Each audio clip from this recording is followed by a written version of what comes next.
Hi guys, Shri शिवाय नमस्तुभ्यम। और guys कैसे हैं? आई होप आप सब बहुत अच्छे होंगे। तो गाइस बस सब लोग करवा चौथ वगैरह की प्रिपरेशन कर रहे होंगे। तो आई होप सबकी तैयारियां अब तो हो ही गई होंगी, क्योंकि अब तो करवा चौथ का टाइम ही नहीं बचा है। तो फिर गाइज आप सबने तैयारी कर लिया अच्छे से? फाइनली सबकी अब तो कंप्लीट ही हो गई होगी। और उसकी तैयारी तो मत पूछिए गाइज। तैयारी तो ऐसा होता है ना कि जब पूजा करने का टाइम होता है ना, लोग और जो शहर में है वो उस टाइम तक भी जा कर के वहाँ शॉपिंग करते रहते हैं। जब तक पूजा नहीं हो जाती है ना तब तक शॉपिंग करते रहते हैं। तो होता ही है, कोई भी प्रोग्राम होता है जब तक कुछ भी फाइनल नहीं हो जाता है तब तक वो चीज़ें लोग क्या करते हैं ना कि होती ही रहती है शॉपिंग। तो और गाइज कैसे हैं? तो गाइज आज हमने स्पेशली इसलिए वीडियो बनाया। हमने कहा जो लोग अकेले करवा पूछते हैं वो कैसे पूछ सकते हैं। बिकॉज क्योंकि हम अभी तक क्या था गाइज कि करवा मायके से रहे हैं, तो हमने 2 बार वहाँ पूछे, तीसरी बार ससुराल में था तो हमने वहाँ पूछा। पर गाइज करवा अकेले पूछना हो तो कैसे हम पूछ सकते हैं? तो वैसे भी गाइज मुझे भी करवा अकेले ही पूछना पड़ेगा। तो करवा अकेले पूजने के लिए अगर आप अकेले हैं तो आप कैसे पूजा कर सकते हैं? क्योंकि अकेले भी पूजा करने में क्या होता है ना कि लोगों को वो करवा बदलने वाला होता है ना भाई। किसी के यहाँ होता है, किसी के यहाँ नहीं होता। पर मेरे हिसाब से कि जहाँ तक हर कहीं होता है ये चीज़ें कि करवा बदलने के लिए, तो आप सबसे पहले क्या करें, एक पटा ले लें लकड़ी का, इतना बड़ा सा पटा, जैसे जिससे बैठने के लिए होता है ना, पूजा में यूज करते हैं लकड़ी का। उसके बाद उस पर आप एक सफ़ेद मतलब साफ सुथरा कपड़े रेड कलर का आप उस पर बिछा लें। उसके बाद आप उस पर थोड़ा सा चावल ले लें। और चावल लेने के बाद में आप उस पर जो पटा कपड़ा बिछाया है ना उसके ऊपर उस चावल को रख दें। चावल के ऊपर आप एक कलश की स्थापना करें, ठीक है? कलश की स्थापना करें। उसके बाद वही चावल थोड़ा सा एक जगह रखें और थोड़ा सा एक जगह और रखें। क्योंकि एक करवा आप अपने लिए रखेंगे गाइज, और एक करवा जो होगा ना वो पार्वती मैया के लिए रखें। क्योंकि आप अकेले हैं ना तो आपको 2 करवा रखना है। एक करवा आप मिट्टी का ले लीजिए, एक आपका होगा। तो जो मिट्टी का करवा ना वो रखिए। उसके बाद दूसरा बगल में भी रखिए, मतलब 2 करवा आप रख दीजिए। फिर उसके बाद में 2 करवे, फिर उसमें क्या कीजिए ना, जो आपका अर्घ देने का है ना उसमें एक चांद लोग गज किसी किसी क्या होता है कि चांदी की सिक्का या पैसा या कुछ भी मतलब चीज़ें होती है उसको डाल दे, उसमें डाल दीजिए आप। फिर उस कलसे में, फिर उसके बाद उसमें पानी डाल दीजिए, ठीक है?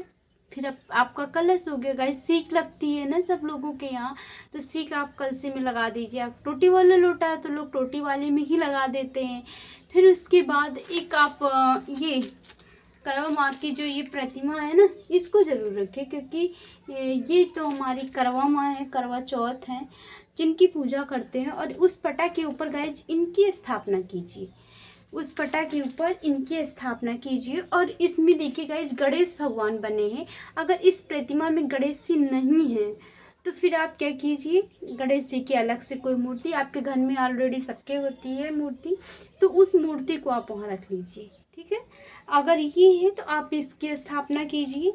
फिर उसके बाद आप इसकी स्थापना कर दीजिए। फिर उसके बाद में आपके स्थापना के बाद में आपने अपना भी कलश स्थापित कर दिया और पार्वती माँ का कलश स्थापित कर दिया। और गए सबसे पहले क्या करना है कि पूजा में लाल चूड़ी, लाल सिंदूर, मेहंदी, ये जो चीज़ें होती हैं सुहाग की, उसको आप वहाँ पे रखिए। क्योंकि ये हम अपने से बड़े लोगों को दान देते हैं। पूजा करने के बाद जो हमारे सुहाग की चीज़ें होती हैं वो जो हमसे बड़ा होगा, घर में सास है तो सास को दीजिए, अगर सास नहीं है तो आप अपने से बड़े किसी को भी वो चीज़ दे सकते हैं, सुहाग की चीज़ें। तो गाइस उसमें क्या होता है, फिर उसके बाद में ये सारी चीज़ें रखिए वहाँ पे। और गाइस जो एक करवा होगा ना उसमें मीठा, वो करवा के ऊपर जो दीपक जलता है ना वो दीपक एक बना के रख लीजिए दीपक रखने के लिए। फिर उसके बाद में आप क्या कीजिए, जब पूजा कर लें, धूप दीप कर लें, उसके बाद आप कथा ज़रूर पढ़ें। क्योंकि बिना कथा के पूजा अधूरी होती है, इसलिए करवा चौथ की कथा ज़रूर सुने। अगर आपके पास किताब नहीं है तो फ़ोन से ही आप कथा सुनने लगे, पर अगर आपके पास किताब है तो बहुत अच्छी बात है।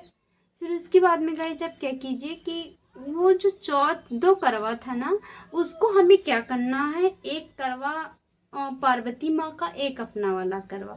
और जो हमने बताया नहीं था कि यहाँ पे ऐसे ऐसे 2 जगह चावल पे रखा गया है ना, तो क्या कीजिए, इस वाले लोटे को उठाइए, यहाँ रखिए, और इस वाले लोटे को यहाँ उठा के रखिए। मतलब एक लोटा उठा के ऐसे रखिएगा, मतलब हाथ नहीं टच होना चाहिए, ऐसे 7 बार करना है गाइस। लोटे को एक दूसरी जगह उठा उठा के रखना है, ठीक है। जो लोटा है, जो 2 लोटा रखा उसको, कलश को नहीं उठाना है। फिर उसके बाद जो दोनों, उसको 7 बार, और आप उठा के फेरिए। फिर उसमें कहिए, पार्वती माँ मुझे सुहाग दो, पार्वती माँ मुझे सुहाग दो, पार्वती माँ मेरा सुहाग अमर रखो, मतलब ये कहा जाता है। तो उसमें क्या होता है गाइस कि जब आप ऐसे ऐसे बदलेंगे ना, सातों ऐसे, जैसे हम जब कई लोग पूजा करते तो एक दूसरे से दे के बदल लेते, पर हमारे पास जब अकेले हैं ना, तो हम अपने हाथ से ऐसे ऐसे करके एक यहाँ रख दो, फिर वहाँ रखो, पर हाथ नहीं टच होना चाहिए गाइस। कुल मिला के आपकी हाथ नहीं टच होना चाहिए। तो फिर उसके बाद आप ये दीजिए, और उसके बाद माँ को यहाँ पे आप सिंदूर, रंग, सारी चीज़ों से इनका वो कीजिए। लास्ट में आप अपने आंचल से माँ से सिंदूर लीजिए और कहिए, माँ मुझे मेरा सुहाग अमर रखना। ऐसा उसके बाद लोग अर्घ देते हैं। तो अर्घ के लिए एक लोटा जो गाइज हम रखते हैं ना, वही वाला होता है, जिसको हम क्या करते हैं, ले जाके अर्घ देते। पूजा हमारी हो गई संपन्न। फिर उसके बाद हम लोग जाते हैं तो चांद को देख के हम लोग अर्घ देते हैं।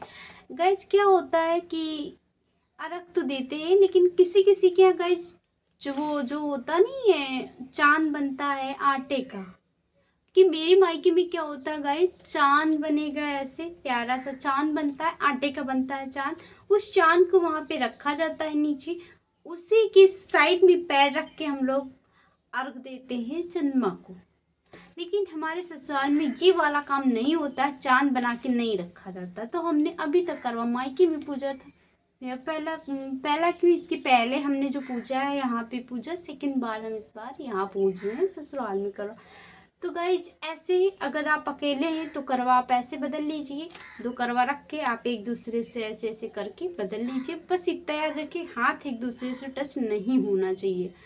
तो गाइज ये था कुछ ऐसे ही पूजा करने की विधि। अगर आपको पसंद आएगी तो प्लीज़ वीडियो को लाइक कीजिएगा, चैनल पर नए हैं तो चैनल को सब्सक्राइब कीजिएगा। Thank you everyone, bye bye, take care.